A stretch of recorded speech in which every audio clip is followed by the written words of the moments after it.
All right, so now it's time to interview some of our students and one of our staff concerning Fields of Faith. And I'm excited. This is one of our annual events, and it's always exciting for me because it's student-led. So I'm going to have each of our students and staff member, Rick, they're all going to introduce themselves. So Brooke, why don't you start off, tell us about yourself and your role with Fields of Faith. I'm Brooke Mavis. I go to Fairview High School, and this year was the first year that Fairview kind of did their own Fields of Faith, so we were really excited about that. And one thing that I personally did was like my sister and I, we both shared a testimony, and then also there were like we broke off in the sections and we all helped plan like games and what scripture we were going to read, and it just kind of flowed, and it was just kind of exciting to do it for our first time. Excellent. Kelsey, tell us about yourself. I'm Kelsey Monroe. I'm a junior at Hicksville High School, and Hicksville's been doing Fields of Faith for a while, but this year I decided to step up and take a bigger role in it. So I was actually the MC this year, so I introduced everyone, explained what was going on, and one of the fun things that I got to do was organize a person and find a person that would lead us in worship. So Good. All right. Let's hop over to Sierra. Hi, so I'm Sierra Roop. I'm a senior at Wauseon, and I helped lead the Fields of Faith that was at Wauseon. And so my role was I was supposed to help find people who were able to do different jobs like giving a testimony or sharing a Bible verse. And I also was in charge of finding someone to lead worship as well. Excellent. Carter, tell us about yourself. Yeah, so my name's Carter Wilson. I'm a senior at Sand Creek High School in Michigan, and this was our first year doing it. So I was kind of in charge of finding some more student members that could participate in this, mainly from FCA. And I got up in front of the crowd and read some verses and kind of explained them a little bit along with some of my other students. So that was kind of the aspect that I was in charge of. Good. It's neat to see two new Fields of Faith started up this year in our area. And last but not least, Rick, why don't you introduce yourself and tell us what Fields of Faith is? Now that we're talking about it, what is Fields of Faith and what's your role? Hi, I'm Rick Straley, area rep. And Fields of Faith is a nationally sponsored event by Fellowship of Christian Athletes. There'll be 300 to 400 schools participate in it. And it takes place in the fall, usually the first couple of weeks in October. And it's an event that challenges students to come together on an athletic field and really celebrate the Lordship of Jesus Christ. And as Rex mentioned, that one of the key things we like to see with our Fields of Faith is for them to be student-led. And that gives us an opportunity as students to organize the event, to step up and decide if they want to say a prayer or read some scripture or even share their testimony. And it's just exciting to see the students do this every year. A lot of times they'll start out maybe as a freshman and they won't want to do anything. They'll just kind of watch. And then the next year they might read a scripture and then following say a prayer, and eventually you get them to share a testimony. And that's one of the really exciting things to see, is them to share the faith. And I've had a lot of parents and adults come up to me and say just how amazed and impressed they were with how these students led the event and what they shared, and they never heard anything like that, and they were so excited to see students step up in these Fields of Faith. Yeah, always encouraging. Fields of Faith is always an exciting time, but again, like I said, that student-led part of it is what I think really gets me excited about Fields of Faith. But of course, there's always challenges. So Sierra, let's start with you. Any challenges that you face? Yeah, so leading up to Fields of Faith, I was super excited. I was ready for the day, but the day of, I really felt like I was being attacked in spiritual warfare. I broke down a couple times at school. I had a hard time focusing that day. I had already planned out what I was going to say, but I didn't write it down, which was my downfall, and I forgot it all. So that afternoon, I had to go through and write everything out again, and it was extremely difficult. It took me way longer than it should have, and my teacher actually helped me a lot with it. She opened up her Bible and goes, I can't tell you what to do, but this is a verse I like. So I read it, and then she helped me, like, I would have to tell her what I thought about it, and she was like, yes, or that's close, and stuff like that. And so that really helped me get through that day. Wow, that's great that you had somebody to help you. Carter, how about you? Any challenges with your Fields of Faith?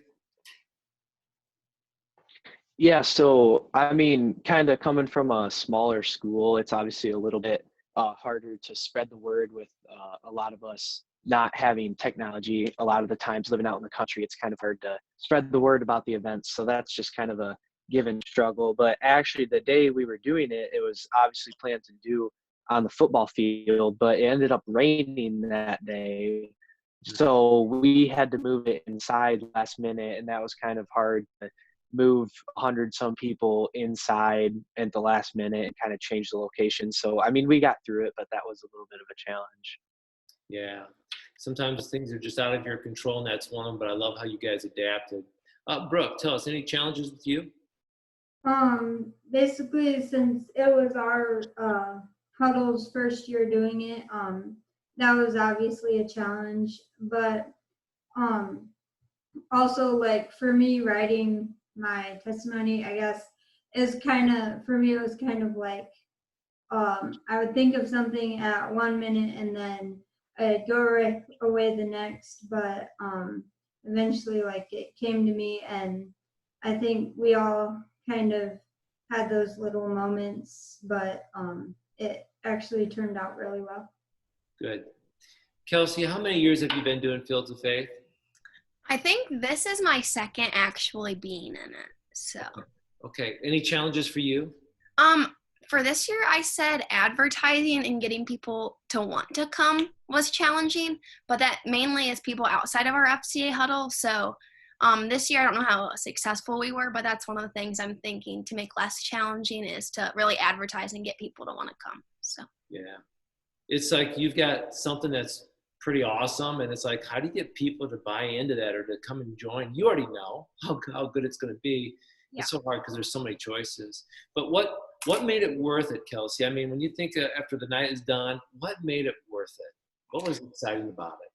So I thought the special part about this year, I mean, every year it's special, but was seeing young people give their testimonies and stand up in front of their friends and their peers and just explain the hard times they've had to go through, but how putting their faith in God and trusting God and just how God has led them to him. I thought that's probably my favorite part, the best part this year. Excellent. Sierra, how about you? What made it worth it? So for me, I was able to give my testimony, which was the first time I'd ever done that. And so that really helped me step out of my comfort zone. And I really felt like it was very received well. And also seeing how many people showed up at ours throughout the day, I was getting fed lies like, oh, nobody will come, nobody will show up.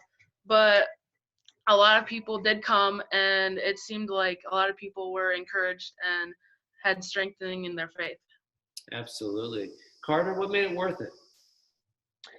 Yeah, I think it was really encouraging to see a bunch of different people throughout the school, some that are a lot more dedicated to their faith, others that aren't as much. But the fact that we can all just bond together in these praise songs and just stand there on the basketball court and just really have a sense of unity, it was really special. And then we had a couple guest speakers come in that went to other local area schools around here. So it was kind of cool to see that these were people just like us that are walking these hallways and doing these same things and to see that they persevered and they got through it and that they are making an impact in the world. So that was cool to me.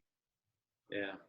It's awesome again hearing, because this was your first one for Lenawee County, and to see it start and roll, to me, it was worth it. Again, seeing you students step up. Hey, Brooke, how about you? What made it worth it? one thing that we did for our Fields of Faith is like we planned it the year before, so we had already had it ready, and it just gave more excitement and stuff. And then also we had a great speaker and a great musician, and it just kind of felt like it all flowed together, and that we all just had a really fun time and just heard the message that was being spread. I love it. You know, you guys put a lot of time and effort in planning and preparing as student leaders. You faced some challenges, you overcame those challenges. And I'm going to tell you right now, there are students that were at your locations that prayed, and some of them sought out some eternal changes in their life. That wouldn't have happened if you guys wouldn't have stepped up. So thank you for being obedient to Christ. And I want to thank Rick Straley. He has really been instrumental in helping Fields of Faith go at Hicksville and then on to Fairview. So Rick, why don't you wrap this up, sharing with us any last thoughts about Fields of Faith, but more importantly, I think you wanted to share something for these students as well as our huddle leaders and volunteers. Yeah. One of the things leading up to Fields of Faith, I know the schools I'm involved with, we'll have 6, 7 meetings in preparation. I think Fairview started in spring. They really got to jump on it, but that's a big part of it too in terms of training leaders. They understand what's all involved to plan an event like that, and it's really a pretty big event for those kids to do. And then all the tension and wondering how it's going to go and anxiety and stuff, and it always, year after year, it just all comes together in spite of the weather. Sometimes that's a real challenge, but it's neat to see how God always brings it all together. It's amazing to hear the testimonies and the stories that these young people can share, and it's just so encouraging. And they get up there and they challenge their peers, they challenge their parents, they challenge their neighbors who are all invited at that event to stand up for Christ just like they're doing. It just gives you chills down your spine to hear them give all the credit to Jesus and tell the community that they're standing for Jesus, and we want you to stand for Jesus too. So it's worth it. We hope more schools. 4 schools doing it now in Buckeye border. We'd like to double that this coming fall. Absolutely. And as far as we have an honor tonight to recognize over 100 of our young leaders, and you've just heard 4 of them share. So we've got some great leaders coming up in the future. The FCA is in the forefront of raising up and training disciples to make new disciples. And Rex and Eric and I see those kids in their schools, and those of you who are your coaches and teachers who work with adults can see them grow and develop, and we're excited to be a part of that. And we know that the future of the church is in their hands, and things are looking good with these young people and their leaders, and it's just a thrill to be able to honor them. I'd like to also recognize all the volunteers. You know, we work in 7 counties and lots of schools, thousands of students, and there's only 1 full-time staff. That's Rex. The rest of us are part-time. There's 3 of us right now working on 4. So we can't do this without the volunteers. We're kind of like a volunteer fire department. You know, nothing's going to happen without you volunteers out there, and it takes a lot of you. And the coaches and the teachers that work in the huddles and help with the team times and see the students every day make a tremendous difference. And this ministry wouldn't be near as effective and meaningful as what it is without you volunteers. So we really thank you for your effort and your contribution.